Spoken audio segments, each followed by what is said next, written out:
कैरीचं पन्ह करू. नमस्कार मंडळी, वेलकम टू निराली माय चॅनल. कैरीचं पन्ह करण्यासाठी गावरानी कैऱ्या घेतल्या आहेत 2. अर्धा तास त्या पाण्यात भिजवल्यात. त्याला चीक असतो तो निघून जातो.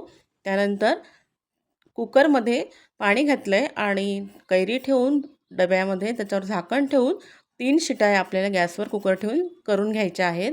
तर कुकर झालेला आहे, थंड झालेला आहे. कैरी अशी शिजलेली आहे पहा. तिचं साल काढून घेतलं आहे, गर बाजूला काढून घेतला. गर आपण थोडीशी चव बघून घ्यायची, त्यानुसार साखर घालायची. गर मी मिक्सरमधनं फिरवून घेतलेला आहे पहा. अर्धी वाटी गर आहे, 1 कप साखर त्यासाठी घेतली आहे. कढईमध्ये गर काढून घेतला, साखरसुद्धा त्यामध्ये घातली आहे.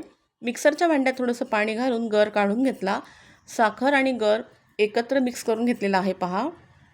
गॅसवर आपल्याला ते शिजवून घ्यायचं आहे, म्हणजे ते पन्ह जास्त काळ टिकतं. तर साखर पूर्ण विरघळेपर्यंत आपल्याला 7-8 मिनटापर्यंत मंद गॅसवर शिजवून घेतलं आहे.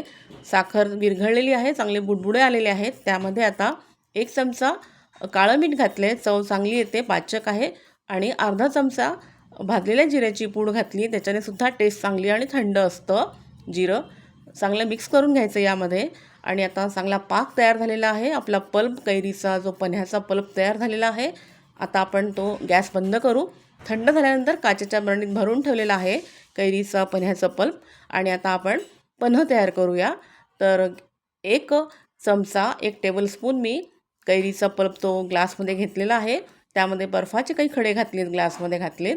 1 कप गार पाणी घातलेलं आहे आणि हे चांगलं मिक्स करून घ्यायचं आहे. तर आपला ह्या तयार पल्पामध्ये 10 ते 12 ग्लास पन्ह चांगलं तयार होतं. आणि आपण फ्रीजशिवायसुद्धा ते ठेवू शकतो. तर पन्ह छान झालेला आहे पहा. आपणसुद्धा असं करून पहा.